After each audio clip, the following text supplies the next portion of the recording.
you think Big Meech like told on somebody to get out, snitched, did anything extra? No. Let me tell you why. Big Meech's paperwork is public records. There is no proof that Big Meech said, hey, bust him, bust him, bust him. So Big Meech, bro, I ain't gonna lie.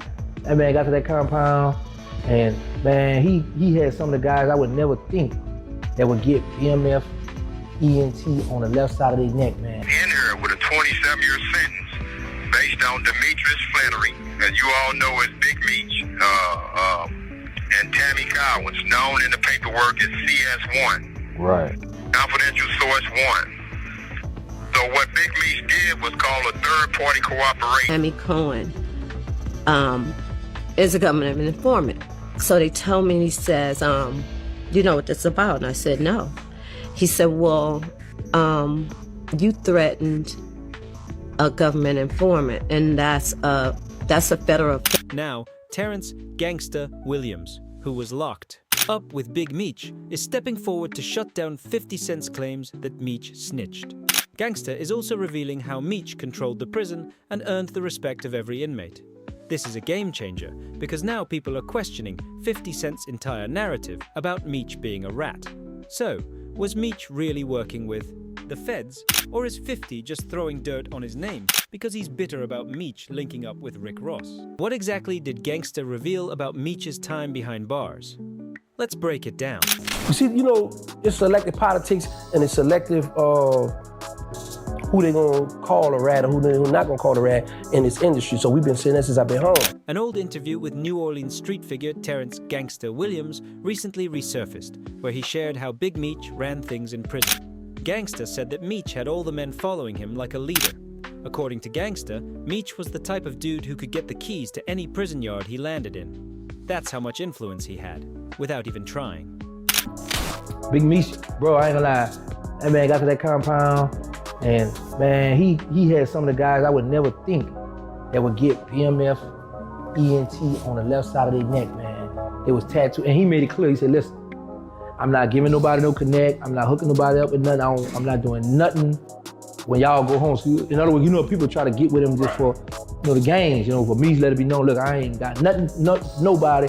I'm in jail doing my bid. That's what it is. You know what I'm saying? So, man, bro, I literally remember 25 guys after lunch will go to that rec yard with Big Meech. They go take over the weight pile. They're gonna work out. They're gonna hit the weights, do their little workout, and then after that, Big Meech whoever got the wine, he gonna bottle the wine up. Whoever cooking food, he gonna bottle the food up, and he gonna sit in the cell or hang out and just talk war stories, just talk about on the streets, man. He was a very good, humble dude, man. Very humble dude. What's even crazier is that, despite having the opportunity to escape and return to a life of millions before the feds got him, Meech chose to serve his time. Now, we'll talk about that escape opportunity in a bit. But first, let's address the snitching allegations. As you know, 50 Cent has publicly accused Meech of being a federal informant through his former associate, Tammy Cowens. However, when Gangsta was recently asked about 50's claims, he said he highly doubts that Meech cooperated. Not only that, but Gangsta also hinted that industry figures like 50 Cent are hypocrites for calling out some people as snitches while turning a blind eye to others. Do you think Big Meech like told on somebody to get out, snitched, did anything extra? No. Let me tell you why. Big Meech's paperwork is public records. There is no proof that Big Meech said, hey, bust him, bust him, bust him. Now, the situation with the lady Tammy, the female that he cool with or whatever, mess with whatever, I was having an argument with somebody about this last night. Now, if we go by prison rules and standards, Big Meech didn't sit down with the agents and say, hey, my bro gonna go ahead and settle a boy up for me, so make sure y'all give me the credit. So we couldn't make a move on him because his name not in the paperwork for saying, authorizing this. Now, let's take a step back and break down how all these snitching allegations even started. We have to go back to the rise and fall of BMF, an empire that ultimately led to Meech getting sentenced to 30 years. The Black Mafia family was founded in 1985 in Southwest Detroit by brothers Demetrius Big Meech Flannery and Terry Southwest T Flannery. the BMF, was built on ambition and a direct plug to top-tier Mexican suppliers. They quickly became a powerhouse in the game, moving weight through a family-run car service. Everybody was shining like new money. There was no other crew like them in the world. And unlike other groups that fell apart over greed, BMF was different. They stayed loyal, they got along, and they had money flowing like crazy. Everybody's shining like new money. There ain't no other crew like this in the world, and there never will be another one. Not black, it never will be, because they said that if like this is shining all together, being together, doing shit every day, then they gonna fall out over some money or somebody gonna rob, steal, and kill. I have yet to see that. All of us get along with money.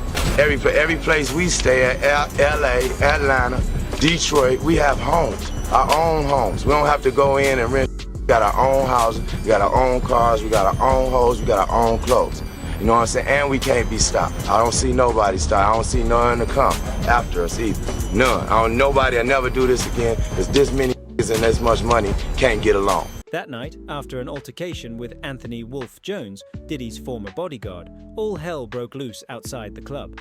Gunfire erupted, and while Meech survived, Wolf and another man were shot dead.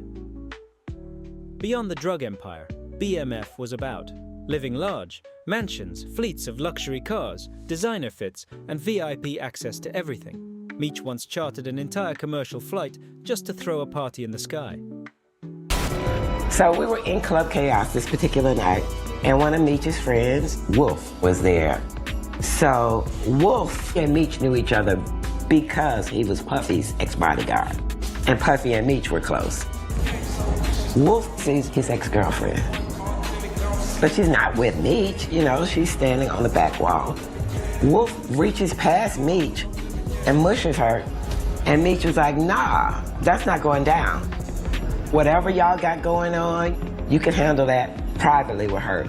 But if she's standing here with me, I can't have you disrespect her like that. That led to verbal altercation, physical altercation, which led to Wolf Jones ejected from the club. Demetrius and his bodyguard, Bull Height, were on their way to their vehicle when they encountered Wolf Jones and Riz Gertie waiting for them with guns drawn. Wolf Jones started shooting. All hell broke loose. Gunfire was coming from everywhere. Police aren't sure what triggered the violence, but witnesses say dozens of bullets flew near the intersection of East Paces Ferry and Bowling Way.